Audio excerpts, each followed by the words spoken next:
S tier. We're going to be seeing Quark actually not going to be going with the Game & Watch, but the Greninja. Maybe I misspoke and somebody else played Game & Watch. But Ned, of course, with the Pokemon Trainer, these are two characters that are both going to be fishing for these big combo hits. As soon as they get a good hit on the other, it can be big damage. But Quark tries to go for the dash attack into the up smash. Squirtle is so light that it immediately set up into a tech opportunity and was able to get out of that situation fast. So I feel like off the bat, Greninja, first of all, is just like a jack of all trades. I feel like when it comes to the roster, like his matchup spread is crazy. He's got some really good tools. The only thing I feel like that keeps him in check is the amount of precision required to play this character. He's a fantastic character to counter the meta right now.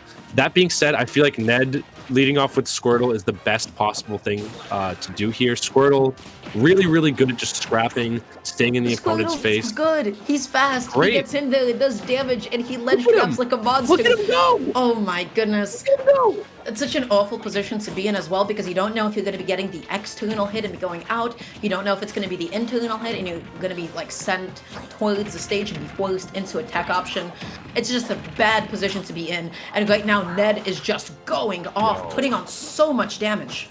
Yo, can we talk? Yeah, let's talk more about Ned's advantage right now. Like he's anticipating everywhere where Quark is going to land correctly, sharking the landings and using the proper aerial to follow up every single time. Like it can be tricky for Greninja when he's put in a situation like this because his disadvantage is okay, but he doesn't really have a lot of really fantastic landing options besides mixing up with like his water shuriken stallings.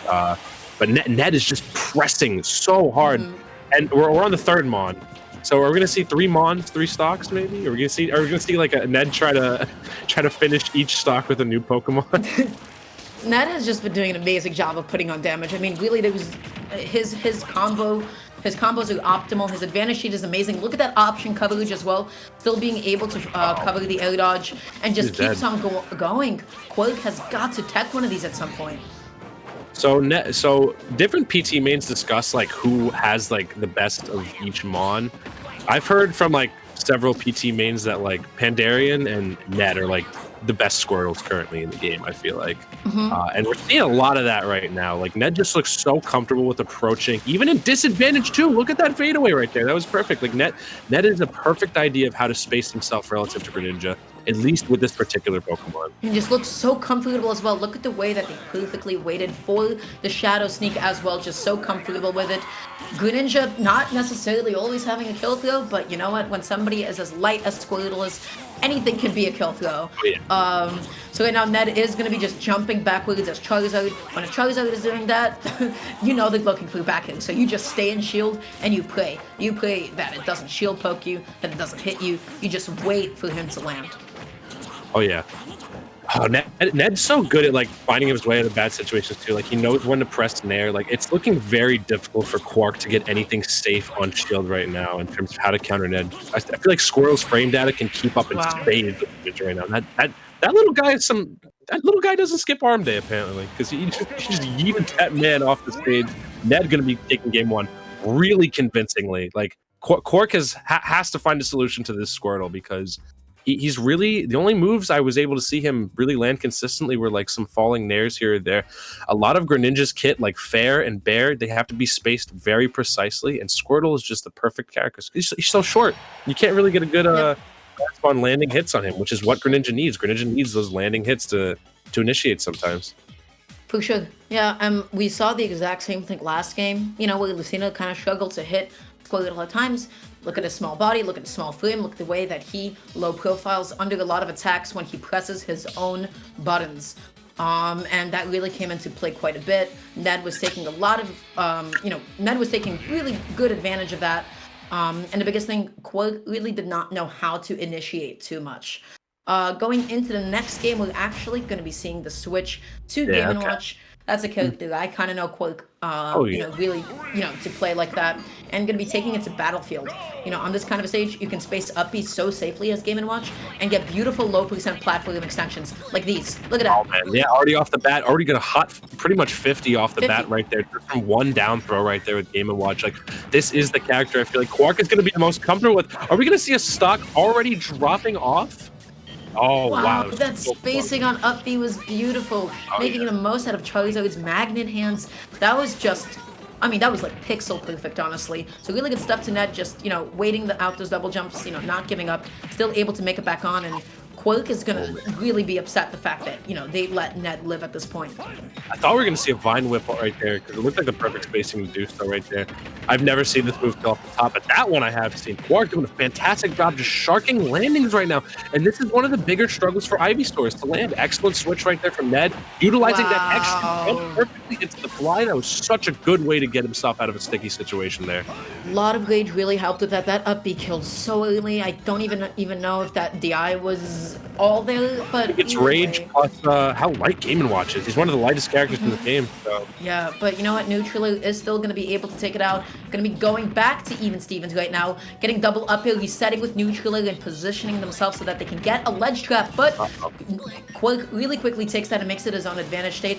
I love the way that Ned DI'd that. I'm pretty sure they tried to DI out and away from the stage, making it as difficult as possible for Quark to get like maximum damage follow-ups.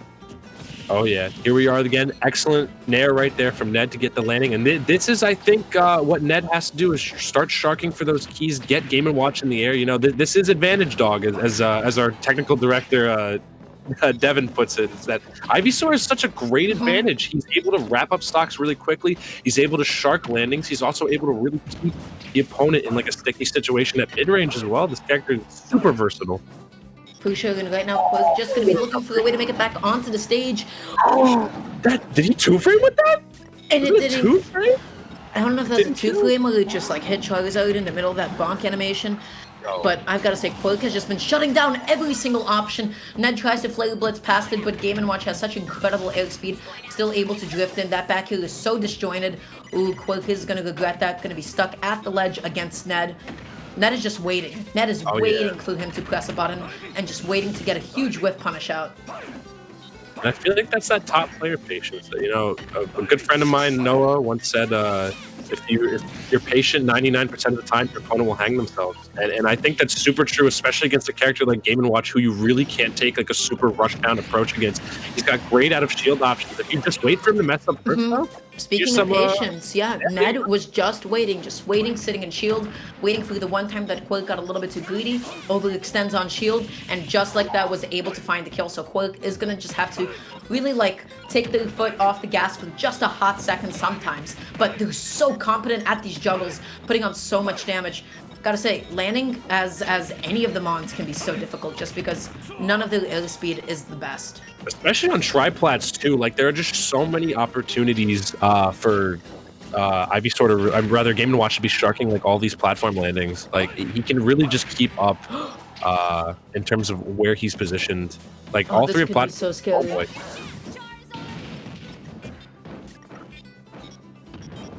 Both of them are just so careful and just like that. way. That wait from Ned. Quark just thought, hey, I can press my safe up B landing onto the platform, but it's so as long as you got a lead on something, nothing actually ever ends up being safe. Ned was in the best position to be able to call that out. The way that they were just jumping away from them, was not pressured at all, did not feel scared, just baited out that up B, jumped back, and got the back air. That was, I mean, that's amazing. That was wild. such good play. Because Ned was looking like he was on the back foot there. I feel like, you know, but I don't have words for that. Ned was so confident in that bait. Doesn't matter at how high of a percent he was. He jumped in, said, hey, I know what you're going to do. You're going to default to out of shield option that you think is going to be safe. I'm just going to land on my top platform. Immediately fades back before the attack comes out. Position himself.